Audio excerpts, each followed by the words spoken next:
Hey, everybody, it's Mark. I'm back with another great episode of Finding Your Summit, all about people overcoming adversity and finding their way.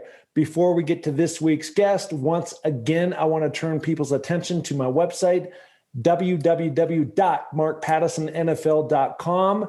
And there's a bunch of stuff going on there. Number one, I've got over 185 podcasts of really amazing people doing incredible things like my guest today. I would greatly appreciate a ratings and review. It helps with the popularity of the show. And I got to give a lot of love out to everybody that tunes in.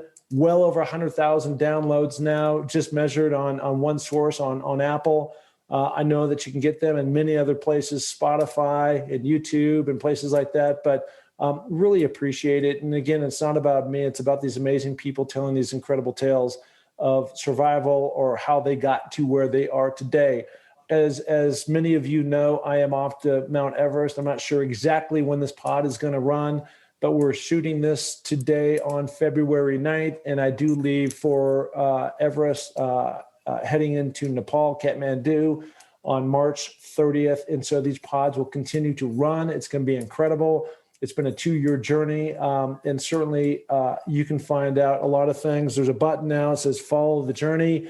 You can hit that button, and there's an actual map that's linked into Garmin, which you can see me going up and down. I will also be blogging from the mountain what is going on real time. We continue to fundraise for Higher Ground. We have a campaign called Amelia's Everest, the Lhotse Challenge. We've blown past our original goal of 27,940. Actually, it was feet originally to match with the dollar amount, and we're pushing past 50,000 now. So, just again, this is not about me. This is about people like my daughter who have epilepsy. Higher Ground serves here in Sun Valley, Los Angeles, and New York, and it helps out many military people with cognitive disorder and adaptive issues that they've had to deal with. Really inspirational to me to even be associated with people like that, and my daughter, who continues to inspire me and others. So on that note, let's jump into today's guest. His name is Doug Lewis. This guy is a rock star. Doug, how you doing? It's great to be here with you. I know we're only about 300 miles away, but I know we both are skinning up the mountain almost every day. Yeah, you know what? The more I've read about you and the research, I think you and I have a very similar drive, and that is, all out, green light, and go. And so let me just set this up for the listener right now. So you've got this long career in alpine skiing, mainly growing up in Vermont, and I want to get into that in a few minutes. But kind of the backdrop to all this, which was one of my dreams, and I had an opportunity way back in the day, which is not at your level, but the Olympics are the Olympics. But we're talking to a guy today who actually was on 2 Olympic teams, the 1984 team that was in Sarajevo, and also the 1988 team that participated up in Calgary. So, I mean, I can't even imagine at what point in your life, early on, growing up in Vermont and going to a ski school, and that's kind of the thing that you guys did. I know it's really cold back there, but where did the light go on for you? Like, someday I want to be in the Olympics. That is my goal. I've been asked that a lot. And to tell you the truth, I think I can remember when I was 8 years old. I grew up basically on the slopes of the Middlebury College Snow Bowl. My mom was a ski instructor.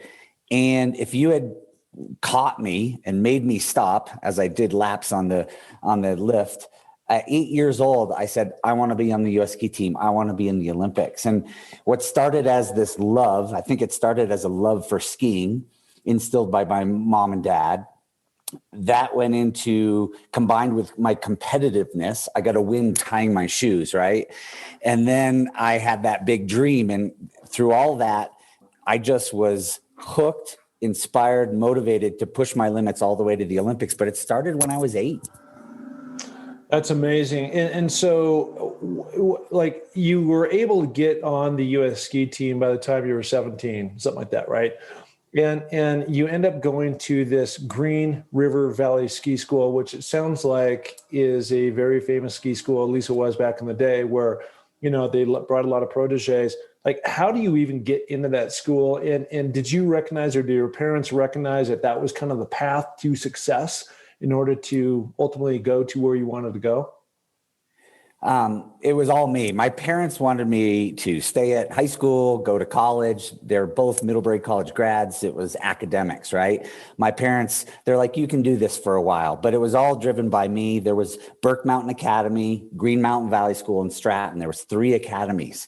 And that was the only way that I knew of. I'd done my research that I was going to find my way, get the training I needed to get onto the U.S. ski team. So I was lucky enough to go to the Green Mountain Valley School. It was only an hour away from my house. So my mom didn't have to say goodbye. She could see me in an hour. But it was a boarding school. But every week, all through high school, I had to drive an hour back each week to take my cello lessons because mom wouldn't let me quit the cello. Cello's not a very sexy instrument to play in high school, but she kept me close. But my parents, my mom and dad, let me go and pursue it. They supported me, but they're like, you got to drive the train. And I was happy to floor it and drive the train as fast as I could to the U.S. ski team. Yeah, I love that. Most people didn't know this about me, but I actually played the violin for 8 years, classically trained. So you and I should have a jam session. Like you said, we're only 350 miles apart. I'm in some valley, you're in Park City. We could form a little virtual band or something, in the string section, which would be cool. So, okay.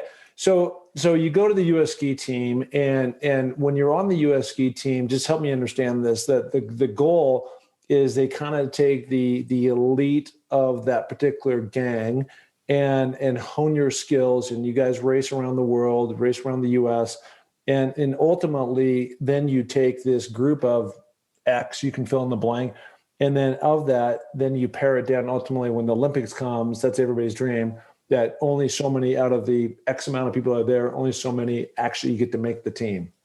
For sure. So the step-by-steps are kind of laid out. No one takes that straight line. You're always failing and taking a new step. But the key is to first get on the U.S. ski team. But that's just the first step. That's not the final step. That's the first step. Then you start training with the best in the U.S. Then you start competing with the best in the world. And then every 4 years, the Olympics come around. And out of the 10 to 15 downhillers, I was the guy who went straight. I was a speed skier. Out of those 10 to 15, the criteria was you had to have 1 podium, 2 top 10s, 3 top 20s, whatever it is, to qualify for the U.S. ski team. And in 1984, at 20 years old, I got those 2 top 15s. And I just remember when they told me I was going to the Olympics, it was a feeling of my chest exploding, my heart exploding with joy, and just this singular focus that it's not over yet. This is, again, just another step to being the best in the world. But it's an amazing, amazing feeling getting that note that you are on your path to achieving your dreams. It gets me nervous right now. Yeah, look, I took a different path. I was on a football path, and I can tell you for sure that there were multiple people that were way more talented than me. My position was a wide receiver, and the higher you get, the harder it is. And there's a close friend down the street, Mike Hattrip. You may know Mike. And Mike made the U.S. ski team, but he blew his knee out. And, it's just like in the NFL or in college football, guys with so much promise only got so far just because they couldn't keep their body healthy. And it's just an unfortunate thing, but it's just part of staying in the game, not getting disappointed, and things are always evolving and changing. Yeah, if you go back, so I made the Olympics, my first Olympics at 20. If you go back to when I was 17, my first World Cup I was fast enough. I had qualified, but I weighed 135 pounds. I was 17. And all of a sudden I was at Aspen for my first World Cup. I ran 4th to last, but it was my day. The TV cameras were shut off. The fans were gone. Probably the podium was already given their medals, but it was my day. So I sat up there and I'm like, this is what I dreamed of, just another steps. And I fire out of the starting gate. I get into my tuck about halfway before I hit Aztec. About halfway down, there's this jump, and then just a gentle right footer, a left turn. I landed off the jump. Because I was running so late, it was ruddy. So I caught an edge. And at 60 miles an hour, you catch an edge. There was nothing I could do. My skis split. My head hit the ground. Thankfully, I was knocked out because the next thing I hit was a chairlift tower at about 50 miles an hour, and I broke my back. So I come to, my body's all tingly. I'm underneath the chairlift. Luckily, people got me. It was awesome care. But they get me down to the hospital. And this is what goes through the brain of a 17-year-old. I get to the hospital. The doctor comes in, broke your back. We have the x-rays, compressed 4 vertebrae. You're not going to ski for a while. And I looked at the doctor and I'm like, okay, there's a race tomorrow. Definitely not racing tomorrow. Next week, probably got to take off. How about the week after that? And the doctor's like, dude, you broke your back. You're not skiing for 8 months. And then I started crying. So the brain of a 17-year-old is amazing because I'm still on this path. A broken back is nothing. A year, almost to the day after I broke my back, I was in that starting gate again in Aspen with some demons, obviously, because the last time I did a World Cup, I broke my back and fired out, finished, and got through that mental hurdle of coming back from that injury. But with every failure, with every injury, what did I learn? Because that's the key, right? And I learned, number one, I had to manage this risk. I was 110% all the time. I had to manage it. When was I going to pin it? And the second thing is I had to have some physical fitness. So the next year, when I got back to that starting gate, I weighed 25 pounds more, muscle, mass, core. And luckily, I've had no lasting physical injuries. But that day was integral in getting me to where I needed to go. Luckily, it was 1 step back, but 5 steps forward. I had another buddy of yours on the pod a few weeks ago, Steve Perino, another U.S. ski team guy, and he's had this long career working for NBC Sports and calling the different skiing events around the world. And I think he's a partner of yours in that as well. But we got in this conversation about Lindsey Vonn, and it was interesting because kind of what you had to go through. And I saw this in the NFL as well, is that it's not just about your physical talent, but it's about your mental capacity and maturing that.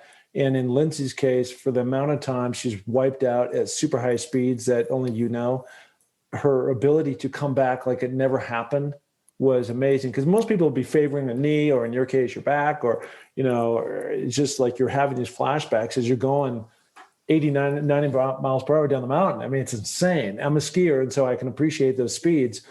And there's real stuff. There's chairlifts, right? And I saw a gal. I was skinny up last night, and this gal was snowboarding. He came back. It came down. She looked like she was getting less, and she was going fast, and she went right into the poles of the ski lift. Unfortunately, they're padded, but there's also trees. We've had 2 people die here this year of trees, because they're going too fast and out of control, and those things don't move. And so, again, I think that mental fortitude that any athlete or anybody trying to achieve something great, when there's going to be setbacks, to overcome those things takes a lot of dedication into your craft and what you're trying to do. For sure. And the higher you go, and this, getting to the NFL, the higher you go, it's less about your physical fitness and talent. It's more what's between your ears. The mental side becomes just what separates anybody. Take for the Olympics example.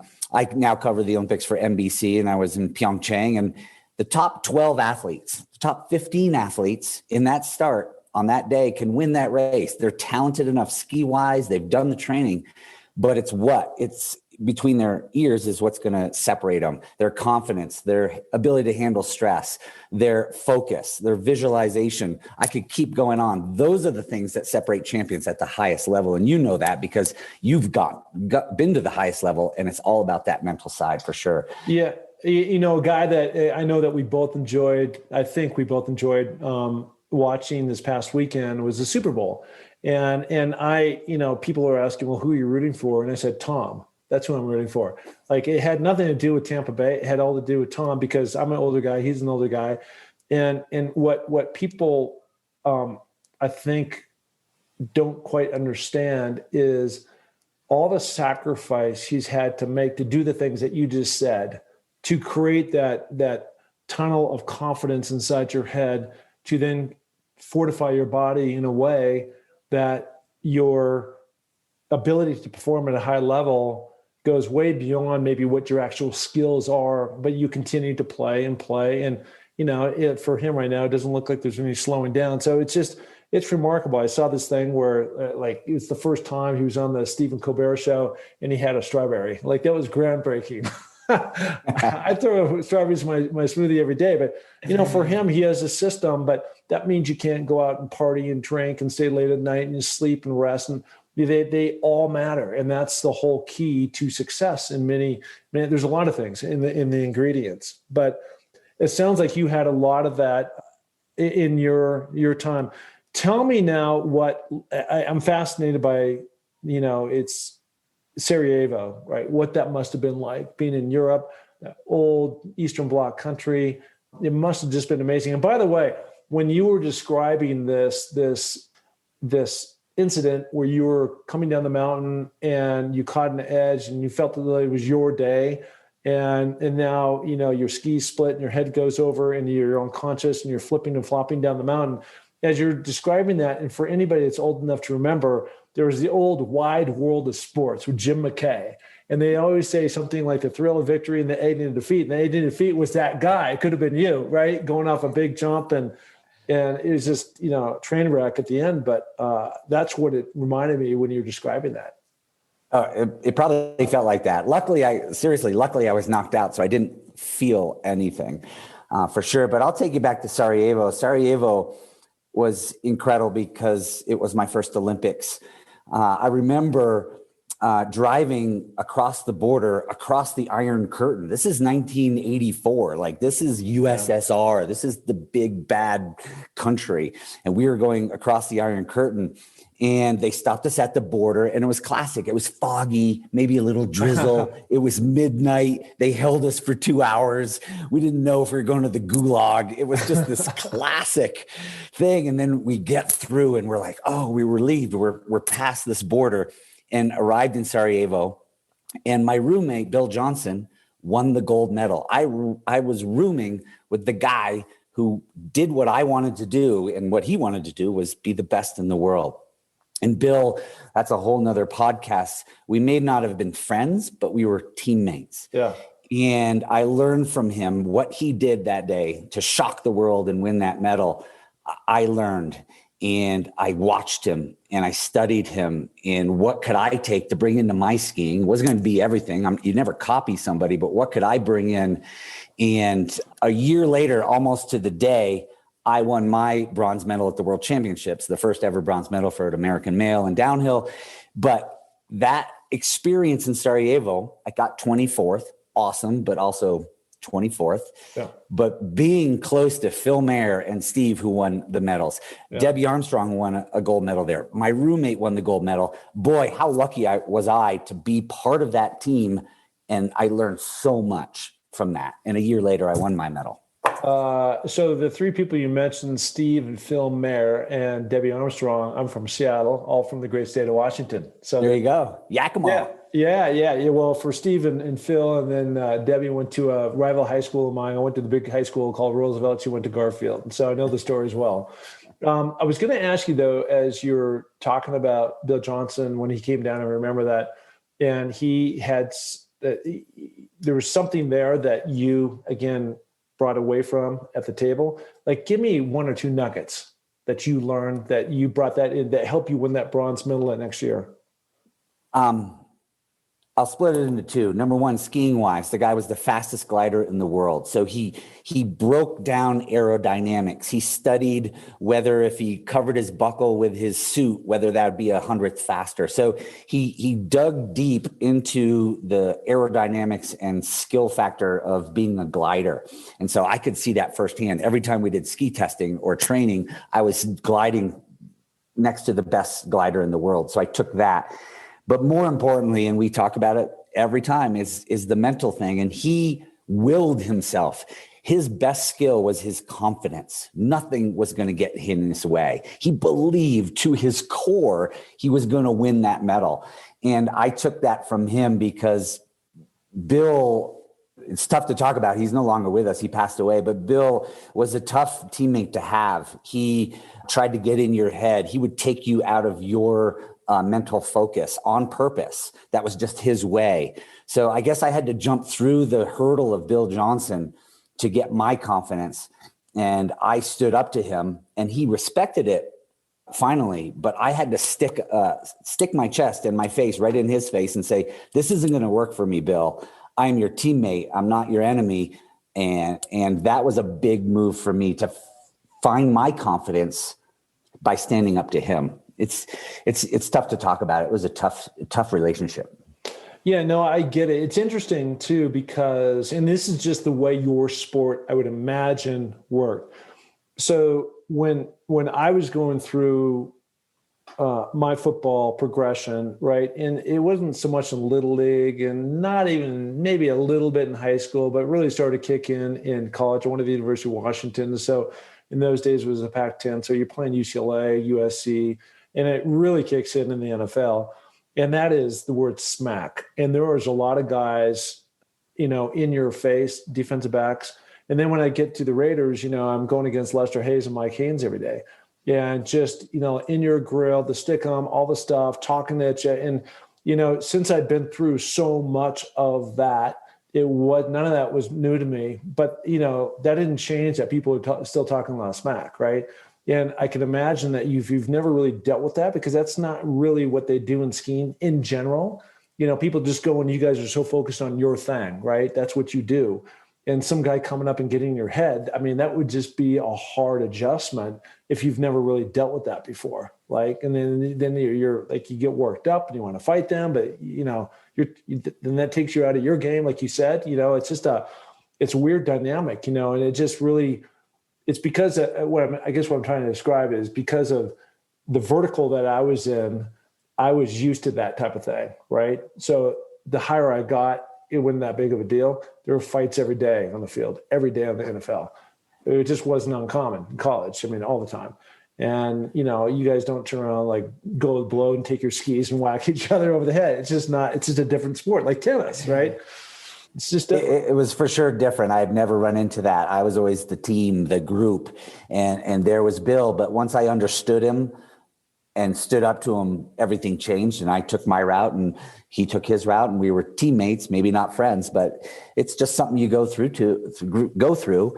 And you just got to find your confidence, believe in yourself. And it's so important to know that you deserve to be there. I was in Sarajevo, Yugoslavia on a chairlift, and it can be overwhelming. You can lose your confidence, but you just got to believe in yourself, especially during those downtimes. It's so important. Yeah. There's, I wear this, I have it on my wrist right now. I also have this necklace with a key on the end, and I've had it now for years, and it's called Believe. And when you say the word belief, it has so many connotations, but really at the core, if you don't 100% believe that you're going to visualize, which is another thing that you talked about, and see your end goal, and then see yourself up on the podium, and my podium is going to be on top of Everest, right?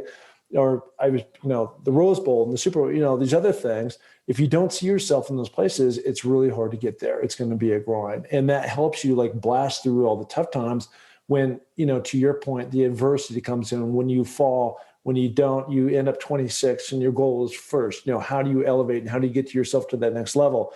Let's move on to Calgary. So it's hard enough to make one Olympic team, let alone two, and now you make it. I mean, incredible. How was that experience being in Canada? And there are North American neighbors. I've been from Seattle, been up in Vancouver mainly, and Whistler many times.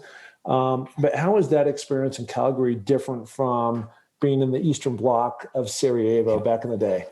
Totally different. I view my Sarajevo experience as the private Olympics.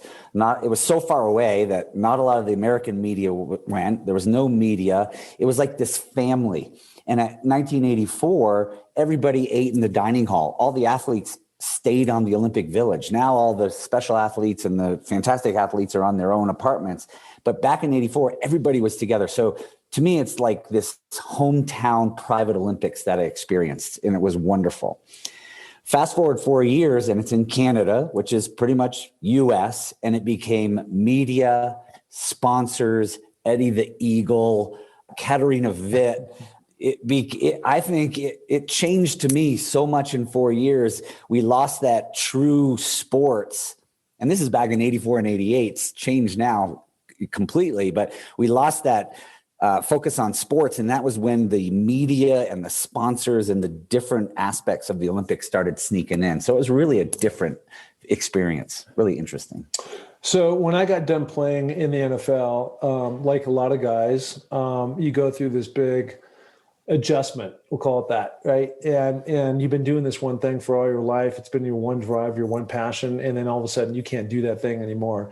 NFL has gotten so much better about providing programs. They've got people in charge back in New York of rolling out, I mean, it's almost daily now, of educational resources, anywhere from health to you want to coach, you want to be in broadcasting, you want to become a financial analyst, all those things. So there's a great like pathway towards and a bridge towards somebody making it to the other side. But for you back in the day, what was that like in terms of, I call it life after football, but life after skiing? What was that like for you? It was the toughest 2 years of my life. When I retired, I lost myself. I lost my identity.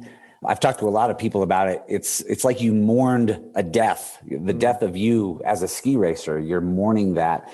And I didn't know what to do. I didn't know who I was. I was in Sports Illustrated, and then I was a freshman in University of Vermont. I was the golden boy, and then I was nothing. And it was really, really tough. And it took 2 years to get through it.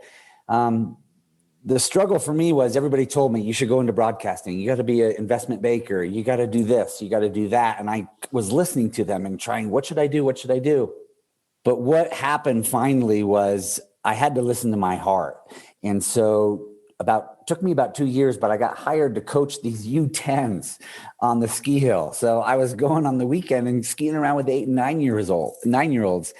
And all of a sudden I found my passion. That's what I wanted to do. I didn't want to be on Wall Street. Not that there's anything wrong with it. I didn't want to do these other things. I just wanted to inspire and educate the next generation of athletes. And then something woke, the light went on, because once I had a goal, once I had a passion, I knew what to do. You work hard, you set your goals, your intermediate goals, you ask questions, just like I did in skiing. But those 2 years, I was completely lost because I didn't know who I was. And I'm so glad the NFL has the help. The U.S. ski team and the USOPC now has some great programs, but in 1988, it wasn't available. And I was floundering for a while, but I got through it. Yeah, and I've since had to do that. You know, I've changed careers and changed things 3 or 4 times. And now I can believe in myself that I just got to find my new passion, and then everything's easy. Yeah, I mean, look, I was a hot mess too, and with no resources. And I think it was about 2 years, and, things are going fine now, but there's no question it's taking and rechanneling that same energy that you had to become great at whatever your thing was, and rechannel, pivot, and go in this new direction. And that's really the key to success. I see nobody else can see this, but I can see this. I also have it down in my notes that one of the things that you've done, which is really cool, and I think I might be too old for it, but these elite AM fitness camps that you do. Tell me about that. It's called Elite Team. We thought it was the coolest word. It's elite with the AM, or it's ELITEAM, but it's Elite Team. It's a combo word. And so once I figured out I wanted to inspire and educate the next generation, I wanted to save them a lot of the trouble that I went through, all those mistakes. So basically, if you look at me, I'm 5'8". I'm one of the tiniest guys who ever did World Cup skiing. The most I ever weighed was 180 pounds. Now you have to be 200 pounds and 6 feet. If you've ever stood next to Lindsey Vonn or Michaela Schifrin or Boda Miller, these guys are massive. They're specimens. So I was always the tiny guy, and I had to make up for it. So to me, the key to my success was being a complete athlete. Sure, I was an awesome skier and I trained, but I had the focus of sports nutrition, sports physiology, and sports psychology. So those are our 3 founding steps: is sports physiology, sports psychology, and sports nutrition. So I've spent the last 30 years trying to educate kids that, sure, it's about skiing or how good you are as a passer or catching the ball or hitting the baseball, but it's all that other stuff that makes a champion. So it's been really fun to educate kids how to eat, why you want to eat. If you're a football player, it's anaerobic, so you got to eat more carbs. If you're a long distance runner, you want to eat more healthy fats. So the nutrition aspect, the sports physiology, why do you need to be strong? Why do you need to have a good cardiovascular base? Why do I need mobility? So that's that sports physiology part. But most important, as I've said, is that sports psychology. You have to, confidence is a skill. Focus is a skill. Visualization is a skill. Just like all those football skills or soccer skills. And so that's what I do. I try to make these athletes a more complete athlete so they can handle everything. I'll let the ski coaches coach them on skiing, but I'll coach them in everything else. And I assume this is down in Park City? It's everywhere. I've done a lot of camps in Vermont. We have them in Park City, but now we had to pivot because of COVID. We have an online program so they can log on and get their workouts and learn about focus and do it all. And it was a scary pivot, as everybody did in COVID, but we had 500 kids sign on over the summer, and we're just going to keep building that program. That's great. That's great. So like any true and great journalist, I'm really not putting myself in that category, but I called your buddy Steve Perino. I said, give me some dirt on this guy. Yeah. And here we go. And he goes, you want to ask him about rookie night at Rookie Rock, which is someplace in Austria. I don't know anything about this other than he said, tee that thing up. Okay, so this is great. So Steve Perino was my teammate on the U.S. ski team, and then I sat next to him at NBC for the last 8 years as I'm the analyst. He's the play-by-play. So Steve and I go way back. So Steve is talking about rookie night. So I'm sure they have this in football and every sport, but to bond as a team, the men's speed team, we had this thing called the rookie night. And so we'd, just pick on the younger racers, and I was a rookie for sure. And then I moved up to be a vet. But the reason you become a rookie, or the way you transfer from a rookie to a vet, is you race out Kitzbühel. Kitzbühel is this crazy, the most dangerous, challenging downhill course in the world. And it's in Austria. It's called the Strife.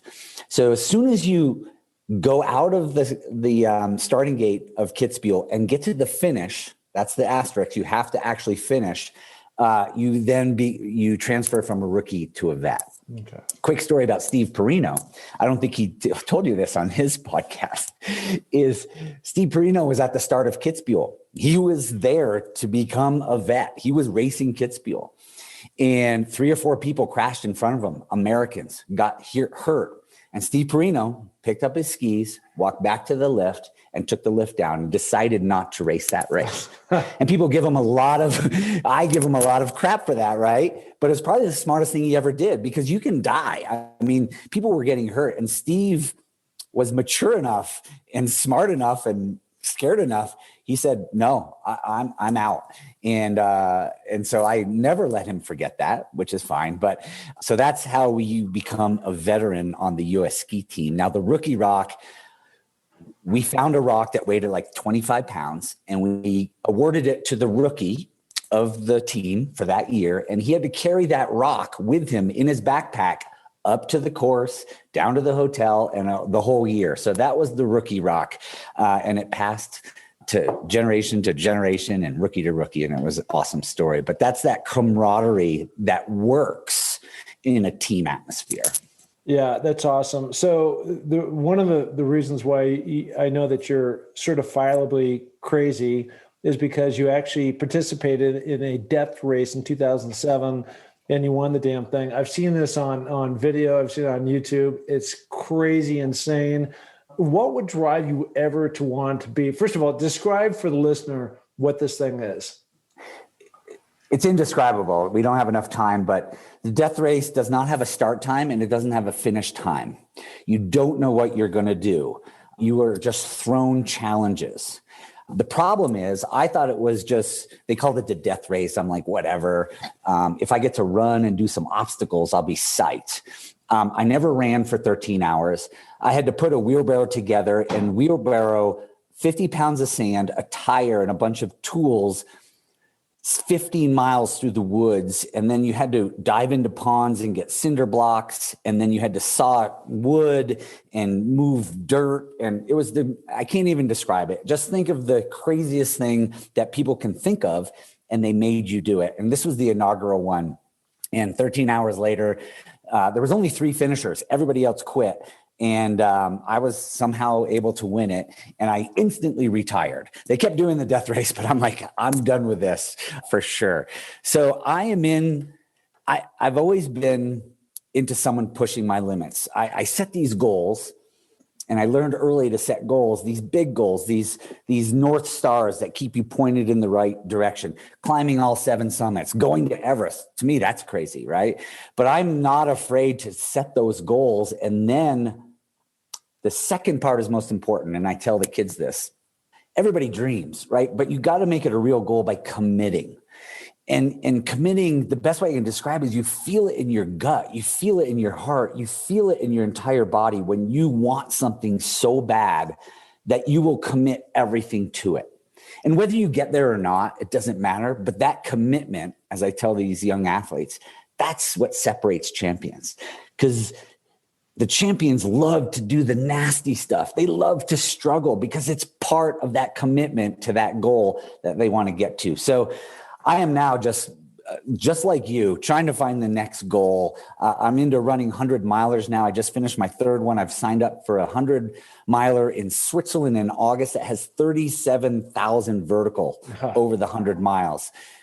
So that's my next challenge. And I just love being a part of pushing myself outside of my comfort zone. And for those of you listening who may not like that, I bet you do. Just start with a 5K, then go to a 10K. You don't have to do 100 miles like me. Just do whatever gets you out of that comfort zone and makes you alive. And that's what I love. That's what I live for. Yeah. And one of the things that you just said, which I really identify with, is commitment. And I say this with all sincerity. While somebody may not end up on the U.S. ski team, the Olympic team like you did, or play in the NFL, really the only difference between myself and what we're doing now, you two, is that I just don't quit. You don't quit. And the people that get out there and they make a big goal on the 31st of the end of the year, and then by February or March, they're out. And that's the only difference. I just keep going, and the others are like, I just don't feel like getting out of bed today. Whatever the case may be. And I'm not special, but I've made a commitment because of that passion, because of that drive. And you're doing the same type of stuff, and anybody can do that. And it can be like knitting. It can be making a table. It doesn't have to be running or doing something physical, but it's staying with the commitment and taking it to the other end. That is the key to success in so many things. Man, you've got some great stuff going on. You've lived a great life. You have, and this is really the thing I like about you and your story the most, is that even though I've asked you a lot about it, you don't seem like a guy to me that spends a lot of time looking in the rear view mirror on all the things you've accomplished, because there's so much ahead of you on what you want to go do. And get across that finish line in Switzerland and climb 37,000 feet.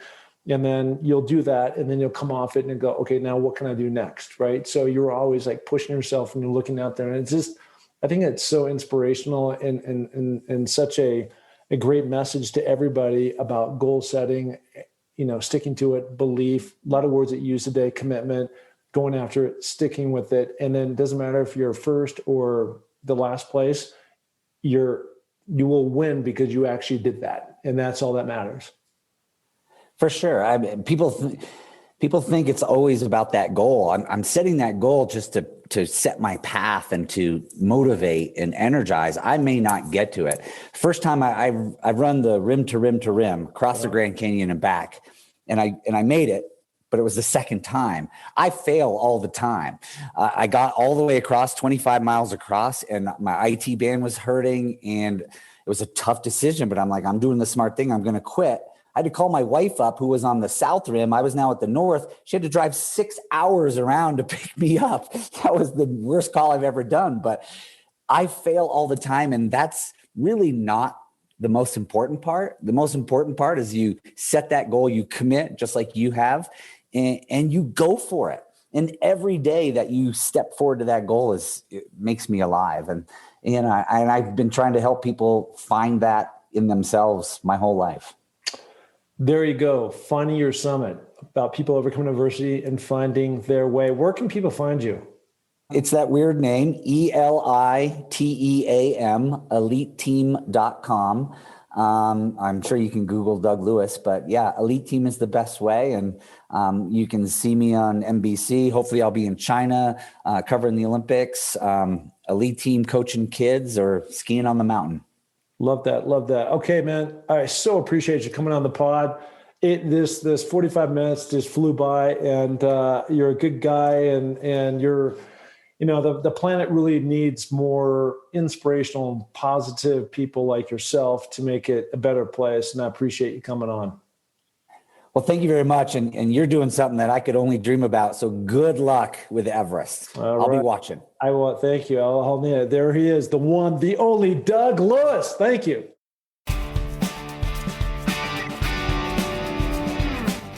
Hey, and thank you so much for listening to the Find Your Summit podcast. We are so glad to have you along for this journey. And if you enjoy the show, please tell a friend, share it on iTunes, spread it to the planet. We're looking to broadcast this to every person that is out there because, as you know, everybody has their own summit that they're going after. Okay, if you're looking to follow my journey, you can find that through my social links on markpattissonnfl.com. That's Mark, M-A-R-K, Pattison, P-A-T-T-I-S-O-N, NFL.com. So, until the next podcast, just remember, clear eyes, full hearts, and remember, it takes a little more to make a champion, so make it happen. Thank you. Bye.